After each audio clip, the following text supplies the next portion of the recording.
Ma'am, are you sure you want these two? Nobody else did. Nadine Washington froze in the orphanage hallway.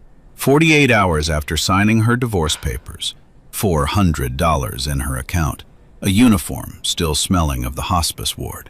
Ms. Whitaker, the white director, held a folder stamped "Do Not Recommend" in red ink. Behind her, two 7-year-old twins sat alone in a corner, reading, not playing, not even looking up. I've shown you the easier children, Mrs. Washington. Why these two? Every other child looked up when I came in. Those two didn't. What do you mean? Nadine's voice came out quiet, steady. Because nobody chose me either. All she knew was this. From today on, she'd love them with everything she had. 25 years later, those two children would put her name on every building in this city. 2 days earlier, Nadine sat in a lawyer's office on Peachtree Street.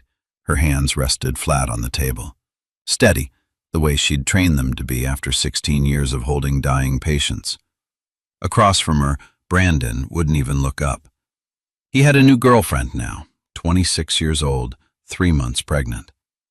The lawyer slid the papers toward Nadine and cleared his throat like the awkwardness was hers to fix. "Mrs. Washington, your husband would like to expedite this. He's prepared to waive alimony if you sign today." Nadine looked at Brandon, the man she'd cooked for, the man she'd nursed through pneumonia in 1998, the man who'd held her hand at her mother's funeral. "Brandon, look at me." He didn't. "Brandon!" He finally raised his eyes, tired, embarrassed, but not sorry. "She can give me what you never could, Nadine. That's all. I don't hate you. I'm just done waiting." Nadine picked up the pen, signed her name on every line. 3 signatures. 11 years of marriage, done in 45 seconds. She walked out of that office and didn't cry until she got home. The apartment was half empty already.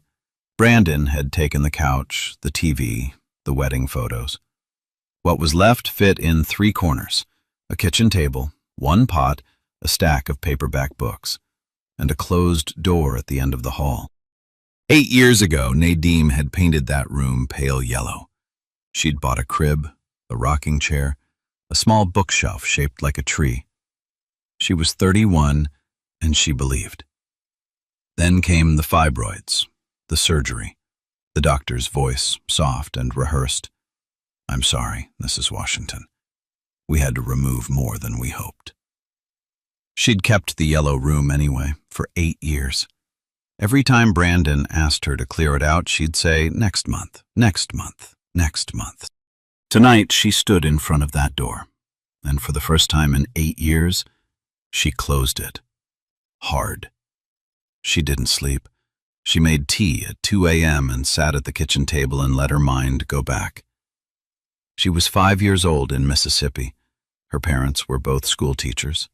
They had 2 daughters, Nadine and her little sister Tasha. Tasha was 2, round-cheeked, easy to love. One August morning, her mother packed Nadine's clothes into a brown suitcase, put her on a Greyhound bus to Atlanta, told her grandmother on the platform, "It's better for her. The schools here are better." The schools were the same. That wasn't why. Nadine learned the real reason at 12 when she overheard her grandmother on the phone. They couldn't afford both, so they kept the pretty one. She grew up with her grandparents. They were kind. They were old. They were tired. Tasha visited every summer, dressed in new clothes, kissed on the forehead by parents who came up just for her. When Nadine graduated high school as valedictorian, nobody from Mississippi came. When she graduated nursing school at 23, nobody came. When she married Brandon, her mother sent a card. When she got her hysterectomy at 28, she told no one, because she already knew the answer she'd get. Poor Nadine, the one nobody kept. The next morning, she went to work, Grady Memorial Hospital, the hospice ward on the 4th floor. 16 years of holding hands that were leaving the world.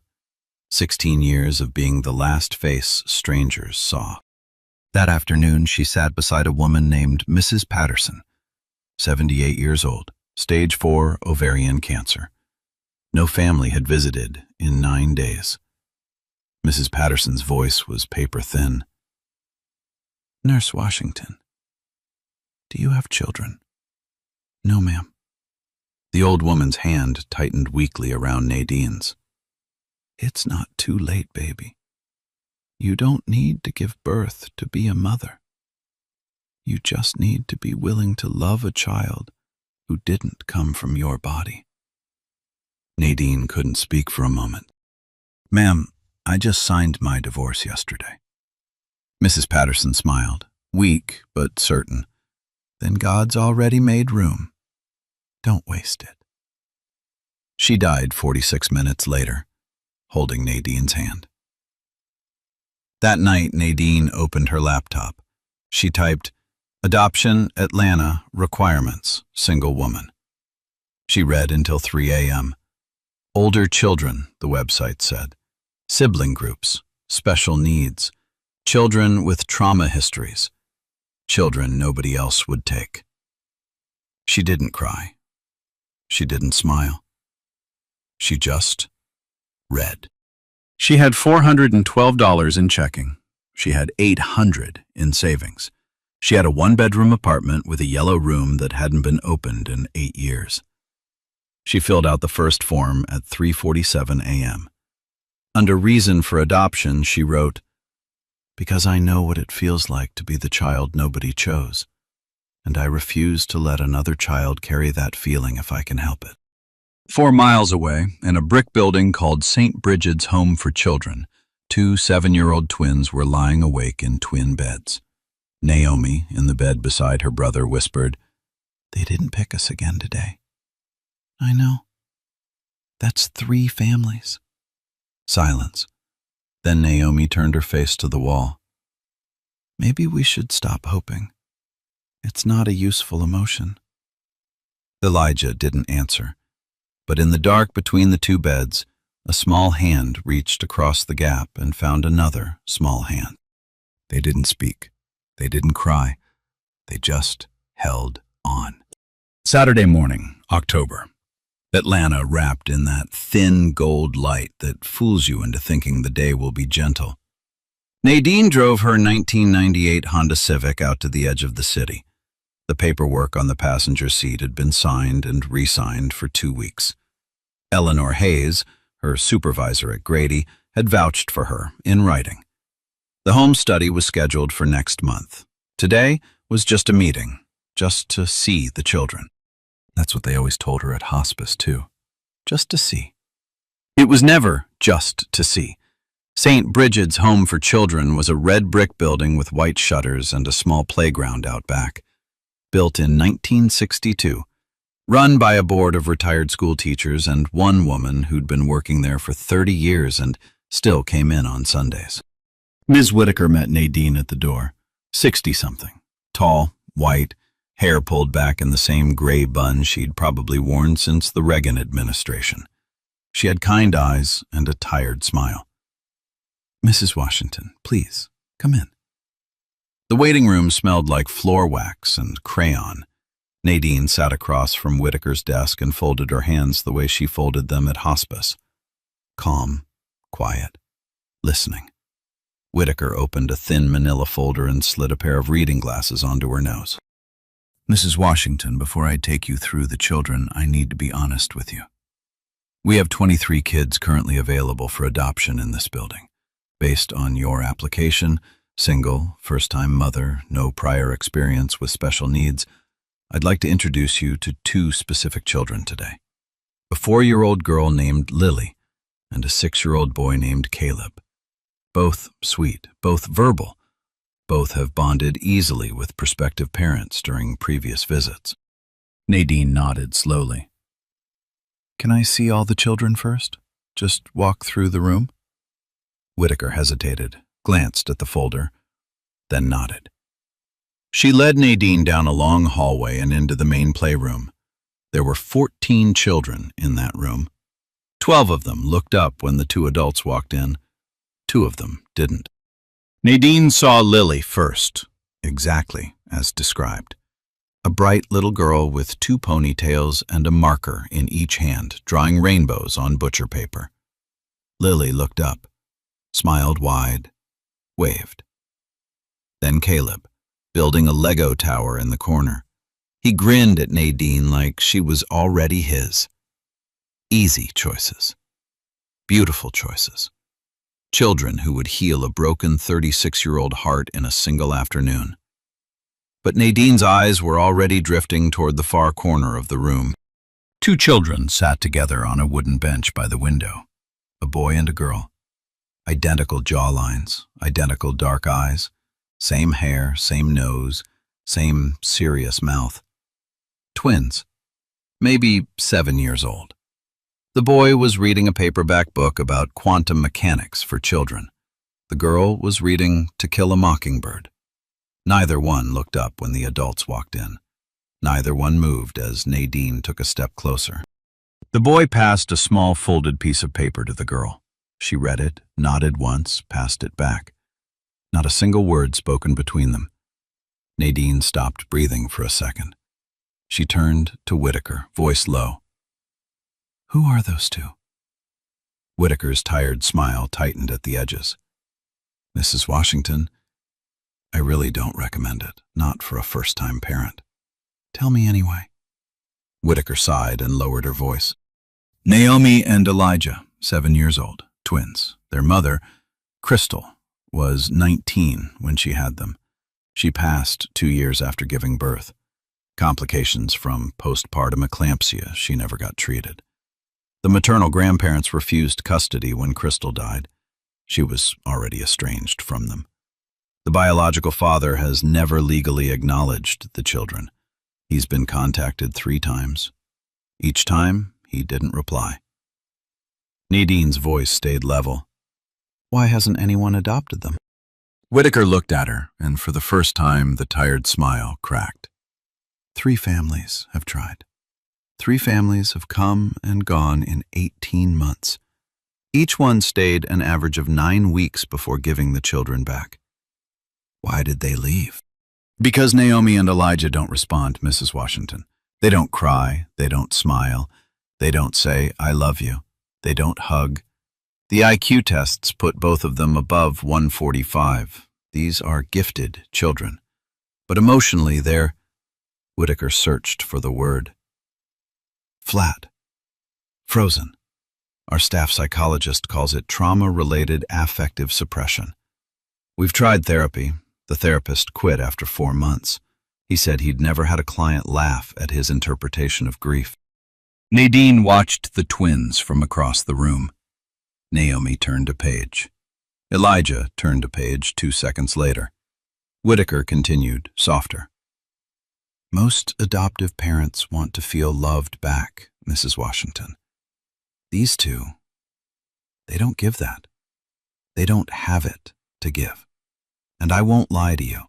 In 60 days, they'll age out of this facility and be transferred to a long-term state home. By state regulation, twins are not housed in the same room past age 8. Nadine turned slowly. "They'll be separated." "Yes." "On their 8th birthday." "Yes." Nadine was quiet for a long moment. Then she said, very softly, the same thing she'd written on her application at 3:47 in the morning. "I want to meet them." Whitaker walked Nadine across the playroom slowly, the way you'd approach a deer at the edge of a clearing. "Naomi, Elijah, this is Mrs. Washington. She'd like to talk to you." Naomi looked up first. Dark eyes, calm, no fear, no curiosity, just observation. Like Nadine was a math problem she was deciding whether to solve. Elijah looked up a beat later, slower, more careful. Nadine didn't tower over them. She didn't crouch with that fake brightness adults use on children. She sat down on the floor, cross-legged, so her eyes were level with theirs. "Hi." Silence. Naomi finally spoke in a voice flat and even. What for? Not hostile, just a real question. To find out what you like. Elijah, still not looking directly at her. Do you know the Schrödinger equation? Nadine almost laughed. She caught it before it came out. No, but I know how to make chicken soup with half a can of Campbell's and half a can of corn. I don't think that skill is worth as much as quantum physics, but it's gotten me through some hard days. Naomi and Elijah exchanged a look. It lasted half a second. To anyone else in the room, it would have been nothing, but Whitaker, who'd been watching these kids for 18 months, froze, because she'd never seen them agree about an adult before. Naomi tilted her head 1 degree. What kind of hard days? Nadine thought about lying, decided not to. The kind where I was your age and my mom put me on a bus to live with my grandma, and nobody came back to get me. Elijah finally looked at her, directly, for the first time. How old were you? 5. A pause. We were 5 when our mom died, Naomi said. I know. And nobody came for us either. I know that too. Silence.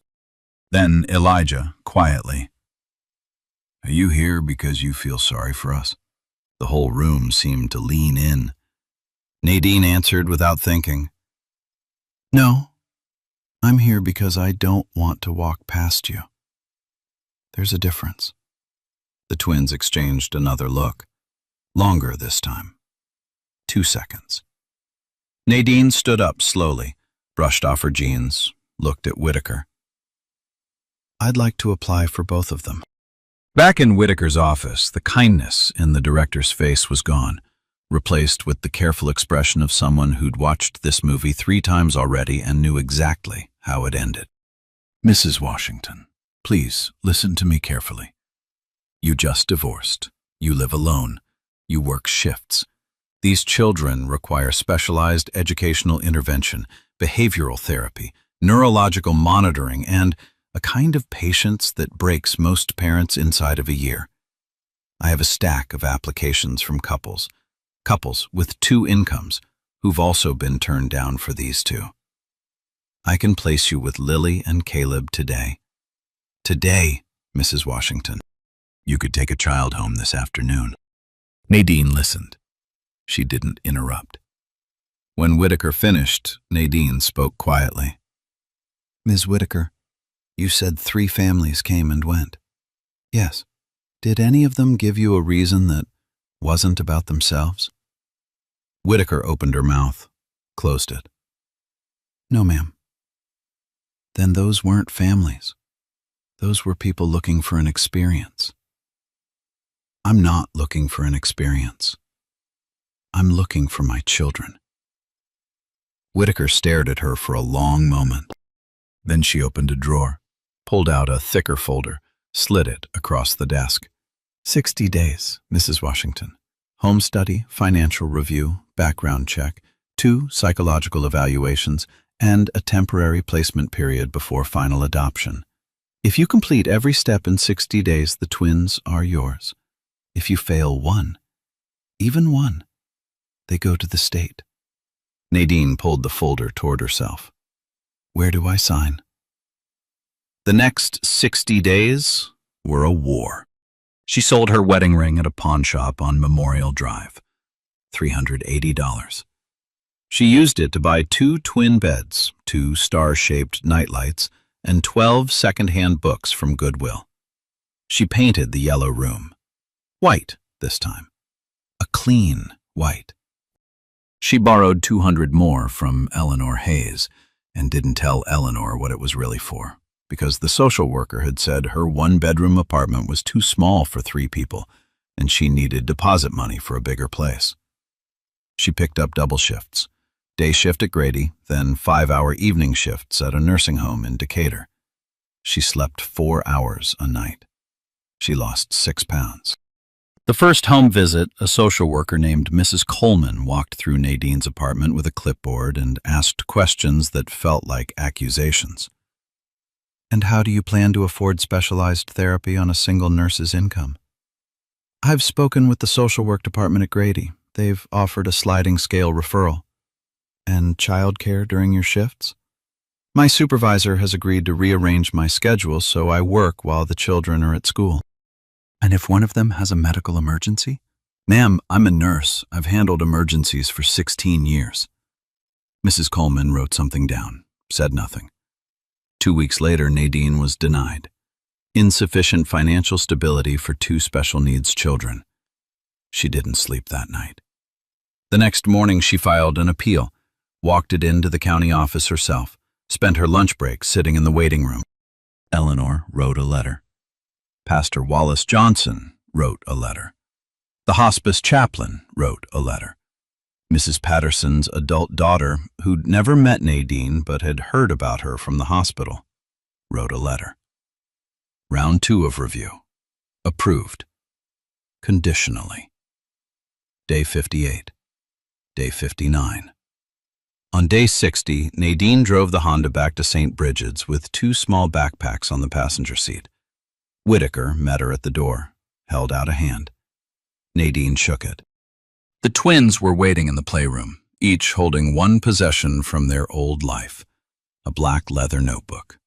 Just one each, nothing else. Whitaker bent down. "Naomi, Elijah, it's time." They stood up.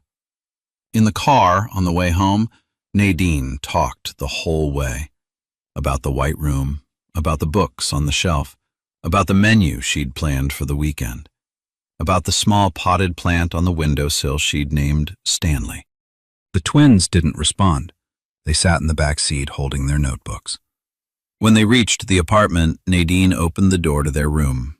2 beds, 2 starlights, a row of books, Stanley, the plant. Elijah walked in first, stopped, looked at the bed nearest the window, touched the blanket, just barely, like he was testing whether it was real.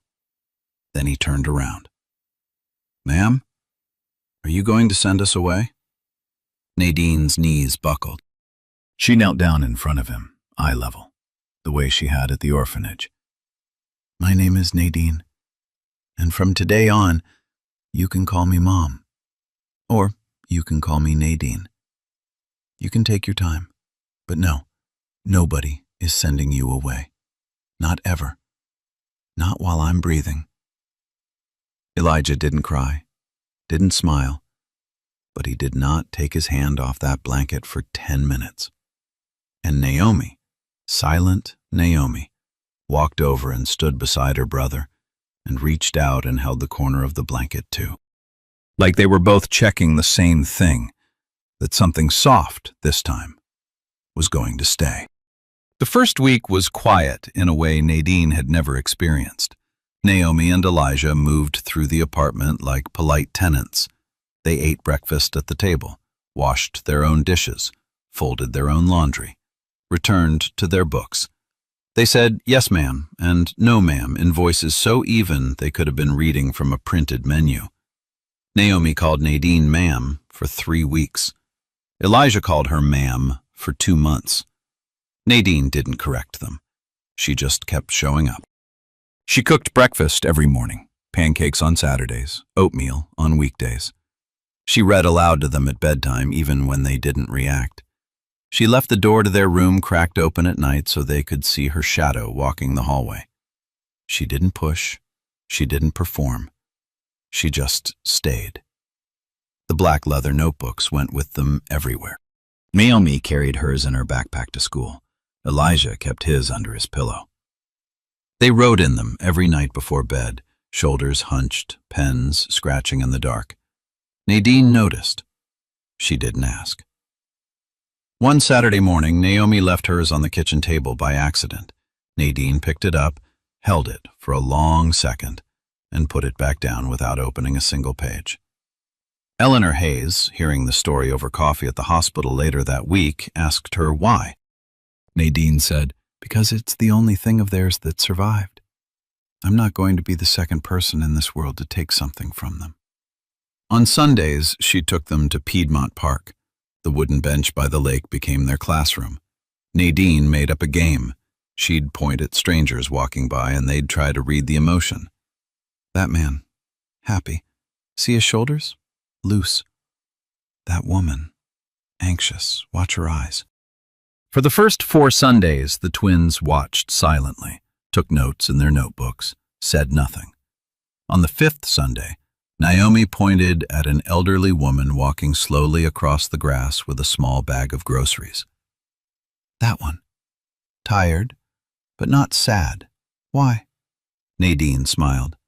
Because maybe she's walking home to someone she loves. Naomi nodded once, the kind of nod that meant information received, integrated, filed.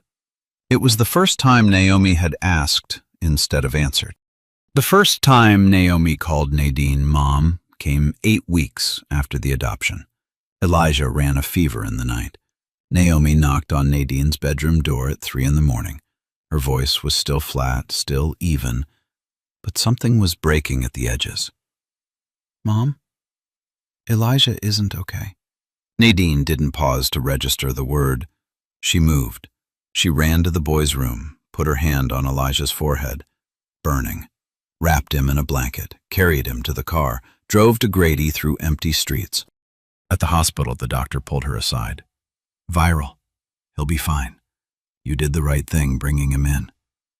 In the waiting room, Naomi sat beside her. After a long silence, Naomi placed her small hand on top of Nadine's. She didn't squeeze. She didn't speak. She just kept it there for nearly an hour. That was when Nadine knew. They had chosen her back. A week later, Nadine sat on the edge of the bed between Naomi and Elijah while they slept. She stroked Naomi's hair. She placed her hand on Elijah's chest the way she always did. She whispered, too quietly for them to hear, she thought. My babies, I don't know if I'm doing this right. I only know I will never let anyone in this world touch you. I promise you that. I promise it with everything I have. But the twins weren't asleep. They lay still. They didn't move. They didn't open their eyes. Across the dark space between their beds, 2 small hands found each other and held on. They had heard everything, and they would remember. 3 months later, the twins turned 8. Nadine baked a cake, chocolate, 2 layers, slightly lopsided.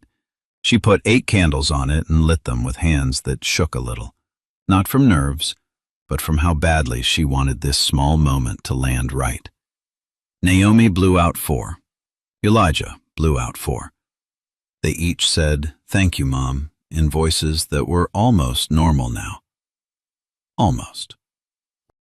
That night, after the cake was cut and the kitchen was clean, Nadine walked past their room and saw something she had never seen before.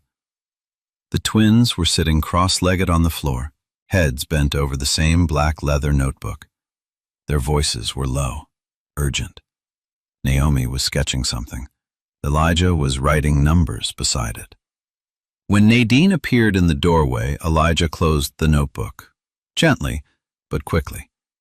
Nadine smiled, didn't ask, walked away. But she paused in the hallway and listened. Naomi's voice very quiet. How many years? Elijah, even quieter. At least 15, maybe 20.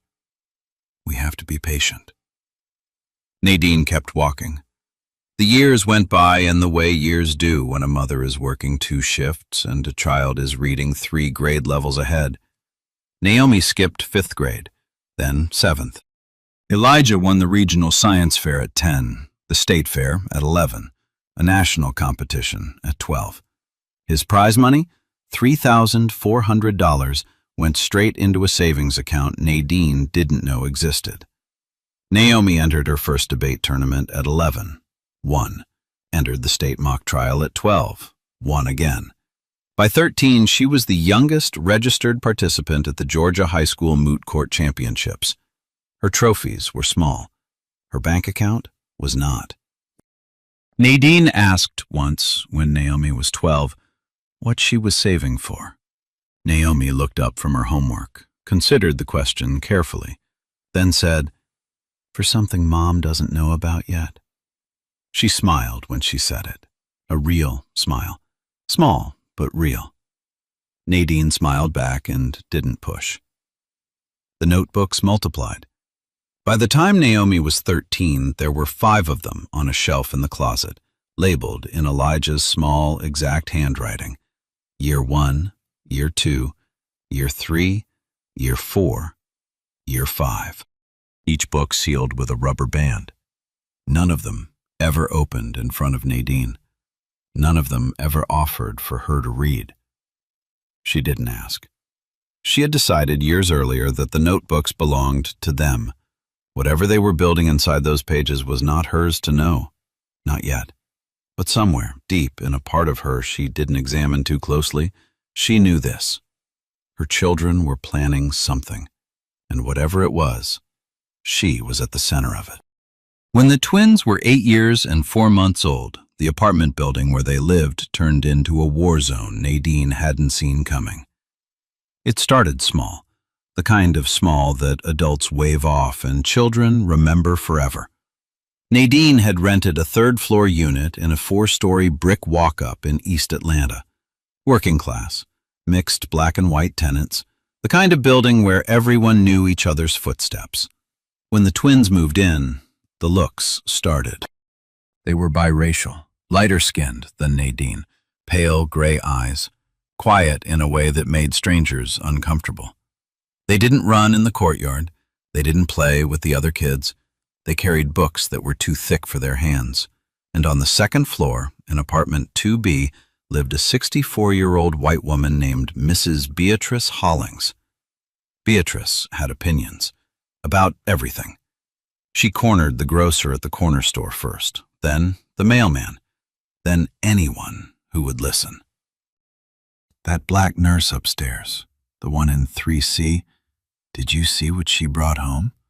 2 biracial kids, cold as fish, both of them. I'm telling you, it runs in the genes. Their birth mother must have been one of those drug-addicted girls. Why else would she dump them? Marlon Davis, Nadine's neighbor across the hall, told her in the doorway one evening. Nadine listened, thanked him, offered coffee. He declined. She closed the door. She didn't tell the twins. She just kept saying good morning to Beatrice in the elevator, kept smiling first, kept the children inside on Saturdays when she heard Beatrice's voice in the hallway. She rearranged her routines so her children never walked past that woman alone. Some battles, Nadine had learned long ago, you win by not playing. But Naomi and Elijah were geniuses, and geniuses notice everything. It happened on a Saturday in late March. Nadine had picked up an early morning shift, 6 a.m. to noon. The twins were home alone, old enough now with Marlon Davis keeping his door cracked open across the hall. That morning, the twins went downstairs to check the mailbox. The hallway was empty, but apartment 2B's door was cracked open, and Beatrice's voice carried, sharp, loud, the way people talk on phones when they think no one is listening. She thinks taking in 2 biracial kids is going to make her a mother? I'm telling you, Carol, one more generation and this building turns into a slum. I already told Greta, we should never have rented to people like that. Black, single, can't even bear her own, so she goes collecting somebody else's. Naomi went still. Elijah felt something he had never felt in his 8 years of conscious memory. Anger. Real anger. The kind that comes from somewhere older than yourself. He pushed the door open. Beatrice spun around, phone still pressed to her ear, her face flushed red. What are you 2 doing in my apartment? Elijah's voice came out flat, precise. 8 years old, sounding 30. Ma'am, I heard you. My mother did not collect us. She chose us after 3 other families said no. That is data, not opinion. Naomi stepped in beside him. And on your point about genetics, that's pseudoscience. Intelligence has a heritability coefficient between 40 and 80% depending on the study, but there is no peer-reviewed evidence for the inheritance of coldness as you described it. You are confusing correlation with causation. Beatrice's mouth fell open, then her face went a deeper red. You little! Who taught you to talk to an adult like that? Our mother. Your mother? Our mother is the one you are not allowed to talk about that way, Naomi said. Beatrice stood up, 64 years old, heavy hand. She'd hit children when she was young, and the muscle memory was still there. She raised her arm. I will teach you how to talk to a grown woman. And at that exact moment, the elevator at the end of the hallway opened. Nadine stepped out, still in her hospice scrubs, tired the way only a 6-hour shift on the dying ward can make you. She saw, in less than 1 second, her 2 children in a stranger's doorway and an old white woman's hand raised in the air. She did not think. She crossed 20 feet in 4 strides and put her own body between Beatrice and her children, arms out, wide, shielding. Mrs. Hollings, you do not touch my children. Beatrice's hand was still up, embarrassed now, caught, and that embarrassment turned ugly. Greta, she shouted. Greta, come out here! The door to 2A opened. Mrs. Greta Hollings, Beatrice's older sister, 67, the landlord, the woman whose signature was on Nadine's lease, stepped out in a housecoat. She listened to Beatrice's version for 30 seconds. She didn't ask the twins anything. She didn't ask Nadine anything. She walked up to Nadine, drew her hand back, and slapped her hard across the face. Nadine staggered into the wall. A clean, dry crack echoed down the corridor. Her lip split. A drop of blood appeared at the corner of her mouth. Naomi and Elijah froze, did not move, did not breathe. Greta's voice was steady, cold, practiced. You and your 2 have 30 days to be out of my building. Don't bother calling the police. I'll tell them you came at my sister first. Who do you think they'll believe? A divorced black nurse? Or 2 sisters who've lived in this building 40 years? She turned, walked back into 2A, closed the door. Beatrice followed, closed 2B. The hallway was silent. Nadine stood there with her hand on her cheek. Then she looked at her children. Come on, babies. Let's go upstairs. She did not cry in front of them. Not in the elevator, not in the apartment. She filled the bathtub, laid out their pajamas, sent them to wash up. She walked into the kitchen, pressed a dish towel against her mouth, and only then, with the sound of running water covering everything, did Nadine Washington finally let her shoulders shake. The twins did not go to bed that night. They sat in their pajamas on the edge of Elijah's bed, side by side, listening through the wall. They heard Nadine in the kitchen for a long time. They heard her run the faucet too long. They heard her clear her throat the way she did when she was trying to make her voice sound normal. When Nadine finally came in to say goodnight, she was smiling. She kissed Naomi's forehead, put a hand on Elijah's chest the way she always did. Sleep, my loves. We're okay. She turned off the light and left the door cracked open. Naomi waited until she heard Nadine's bedroom door close. Then she slid out of bed, pulled the notebook from under her pillow, sat cross-legged on the floor. Elijah climbed down beside her. She handed him the pen. Elijah wrote, in the careful printing of a child trying hard to spell everything right. Today our mother got hit because of us. She did not cry in front of us because she thought we would not see. We saw. We will remember. When we are older, no one will hit her again. No one will speak about her like that again. We will build her a place where only good people are allowed inside.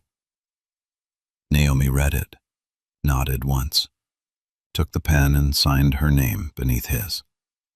They climbed into Elijah's bed. They slept in the same bed that night for the first time since they were 5 years old. Nadine went to the police station the next morning. She filed a report. Her face was swollen. The officer who took her statement was polite but tired. He typed her account into a form. He asked if there were any adult witnesses. There weren't. Greta denied everything. Beatrice corroborated her sister. 2 white women in their 60s, 1 black single mother in scrubs. The report was filed. No charges were pursued. The officer told her, almost apologetically, that she had 30 days and that staying was probably not advisable. Nadine thanked him, walked home, did not tell the twins. That afternoon, she started calling apartments. She was rejected 11 times in 14 days. Some landlords told her the unit had just been rented. Others stopped returning her calls after she said her name. One man in Decatur told her on the phone, "I'm sorry, ma'am, we just had some issues with previous tenants and the owner has decided to be more selective." Nadine knew what that meant. She didn't argue. She just kept dialing. To make the doubled security deposit she'd need, she picked up overtime at a nursing home in Stone Mountain. 4 hours every evening after her hospice shift. She slept 4 hours a night. Her hands developed small bruises, corners of cabinets, edges of beds. The price of being too tired to see where you're moving. Every morning when she came home, the twins were already awake. Naomi had learned to use the coffee maker. Elijah laid the bread on the table. "Mom, do you need us to stop going to school to help?" Nadine almost laughed through her exhaustion. "No, baby. Your job is to learn. My job is to work. That's the right equation." Elijah answered with her own words. "That equation is temporary. We will write a new one." She didn't understand what he meant. She was too tired to ask. On day 29, Eleanor Hayes introduced Nadine to a Greek-American landlord in Decatur named Mr. Karras. His late wife had been a nurse. He didn't ask many questions. He didn't double the deposit. He let her sign the lease that afternoon. The new apartment was smaller. The hallway was narrower. The neighbors were quieter. That first night, Nadine fell asleep on the couch folding laundry. The twins covered her with a blanket. Naomi turned off the lamp. Elijah opened the notebook, wrote one more line under the promise from a month earlier. Day 29. Mom won, but she paid too much. Next equation, how do we make sure she never pays like this again? The years did what years do. Nadine kept the double shifts longer than she should have. The bruises from the move faded. New ones never quite stopped appearing, on her wrists, her hips, the side of her foot. She wore long sleeves to work even in July. When the twins turned 12, they were already 2 grades ahead. By 13, 3. By 15, the notebooks under Elijah's bed had multiplied to 11, each one labeled by year, each one filled with diagrams, equations, draft business plans, sketches, each one with the same line written at the bottom of every single page. Mom doesn't know yet. When they turned 16, 2 letters arrived on the same Wednesday. MIT, Summer Research Program. Accepted. Full scholarship. Elijah Washington. Harvard Pre-Law Summer Institute. Accepted. Full scholarship. Naomi Washington. Nadine read both letters twice at the kitchen table. Her hands shook so hard the paper rattled. Elijah did something he had never done in 9 years. He walked around the table and hugged her. He didn't know where to put his arms.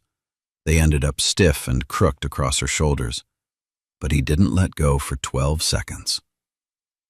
Naomi didn't hug. She just placed one hand on her mother's shoulder. 2 years later, the official acceptances arrived. Full scholarships. MIT Computer Science for Elijah, Harvard Law School early admission for Naomi. Naomi spoke first at the kitchen table that night, quietly. "Mom, You won't have to work the night shift anymore. Nadine smiled the smile she'd smiled for 10 years. Baby, I work nights because I like it. Elijah looked at her, direct. Mom, we've heard you whispering to yourself every Sunday night since we were 7 years old. We know you don't like it. The equation is going to change soon. Nadine laughed, patted his hand. She had no idea he was making her a promise. The twins left for college in late August. Boston was cold and far and full of brick. They called home every Sunday at 7 p.m. 20 minutes, sometimes 30. Freshman year, they talked about classes. Sophomore year, about professors. Junior year, the calls got shorter. Mom, I have a project. Mom, I can't make it home for Thanksgiving. Senior year, the calls were 10 minutes, sometimes 7. Nadine didn't complain. She told herself they were becoming adults, that this was the whole point. But on some Sunday nights after she hung up, she sat on the couch in her small apartment in Decatur and felt something she hadn't felt in 20 years. The feeling of being 5 years old on a Greyhound bus, watching her mother get smaller through a window. She didn't tell anyone. She just made tea and went to bed. The twins graduated in May. Naomi at Harvard Law, Elijah at MIT. Nadine flew up. 2 ceremonies in 2 days. She cried harder than either twin did, which made Naomi laugh, which made Elijah almost laugh, which made Nadine cry harder. At dinner that night, in a pizza place in Cambridge, the twins told her they were moving back to Atlanta. They had a small project to work on. What kind of project? You'll see, Mom, soon. She let it go. They moved back. They rented an apartment together. They did not move in with her. For 6 months, Nadine saw her children for 90 minutes every Sunday. They came over. They ate dinner. They washed dishes. They left. She tried to give them money. They refused. She offered to visit their apartment. They declined. She asked 3 times what they were working on. They smiled. Small smiles, real ones, and said, "Almost ready, Mom." Nadine started to wonder if she had finally lost them. She didn't say it out loud. She just kept making Sunday dinner. On a Saturday morning in October, her phone buzzed. A text from Naomi. Mom, today, 11 a.m. Wear the blue dress. A car will come. Don't ask questions. Trust me. Nadine put on the blue dress, brushed her hair, looked in the mirror and saw a woman of 61, 2 strands of gray, hands of a nurse. The car arrived at 10:45. It drove her downtown, past Peachtree, past the building she had cleaned as a side job 20 years ago, on the weekends she didn't tell the twins about. The car stopped on a block in Midtown Atlanta. 2 glass towers stood side by side, 8 stories each, both wrapped in red fabric. A small crowd, maybe 60 people. Local news, a few city officials.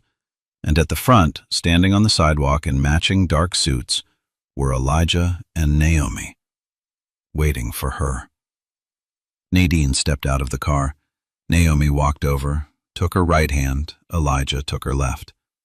Naomi leaned in close, whispered, "Mom, do you remember the bench at Piedmont Park?" Nadine turned her head.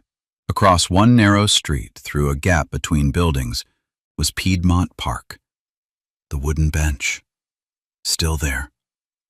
Elijah quietly, "We picked this lot because the conference room windows on the 8th floor looked directly at that bench.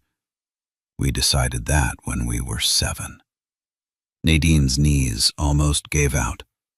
The twins handed her 2 thin cords. Naomi, "Pull, Mom." Nadine pulled the left cord first. The fabric dropped. Washington Technologies. In brushed steel letters, 3 feet tall. Underneath, founded by Elijah Washington in honor of Nadine Washington, the woman who taught us how to feel. Nadine made a small sound. Her hand went to her mouth. The right cord. She pulled. Washington Law Group, founded by Naomi Washington, dedicated to Nadine Washington, who chose us when she didn't have to. The crowd applauded. Nadine heard none of it.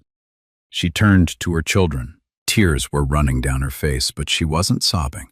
She was just leaking, the way an old wound finally does when someone presses gently on it for the first time. "Why my name? Why not yours?" Elijah answered.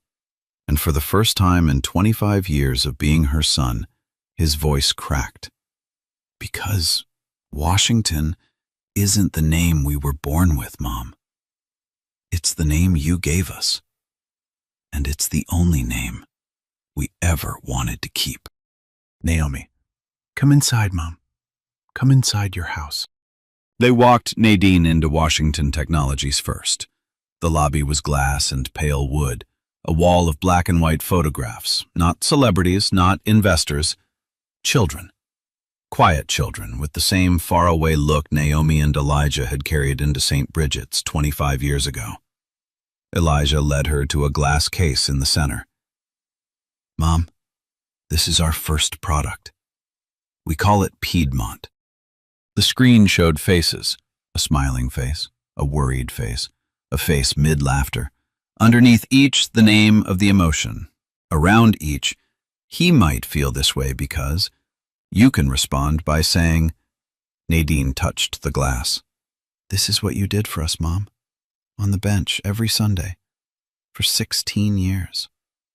We ship it free to schools that can't afford it. 12,000 units this year. 340 schools." Naomi was already walking her into Washington Law Group. Past the intake desk, down a short hallway, they stopped in front of a door with a small plaque. Tenant Protection Division. Naomi's voice went soft. "Mom, we represent tenants who get pushed out by landlords because of their skin color, marital status, or kids. We don't charge them. We pulled the file on Greta Hollings. She passed away 4 years ago. We didn't sue anyone. We just built the door she used to slam and made sure other women can walk through it now and not get hit." Nadine put her hand on the doorframe. She didn't speak for a long time. When she finally did, her voice was very small. "Naomi, you were 8. I was 8, Mom. And I remember everything." They took her up to the 8th floor. On Elijah's desk, 16 black leather notebooks stacked in chronological order. Naomi opened the first one, the careful printing of a 7-year-old. "When we grow up, we will find a way so she does not work the night shift anymore." The 5th notebook, age 12. The first sketch of Piedmont. The 11th. "We are not leaving her. We are going to get the tools to come back for her." The 16th, last month. Opening day, October. "Mom wears the blue dress. Don't tell her." Naomi slid a folder across the desk. "Mom, 30% of both companies, chairwoman of the advisory board, a house in Buckhead, deed in your name, and a small hospice center on the east side. Yours to run or yours to leave alone." Elijah leaned forward. "Mom, you don't have to do anything, but everything in this building is yours."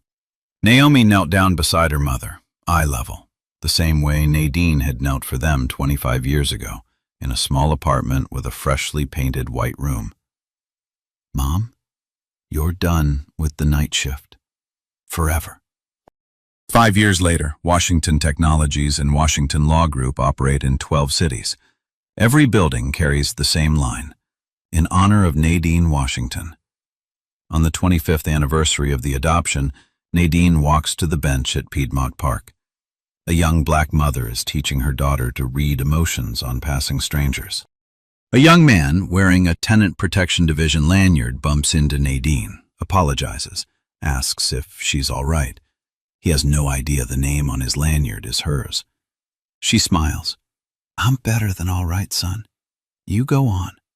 So let me ask you, who chose you when nobody else did? Tell me their name."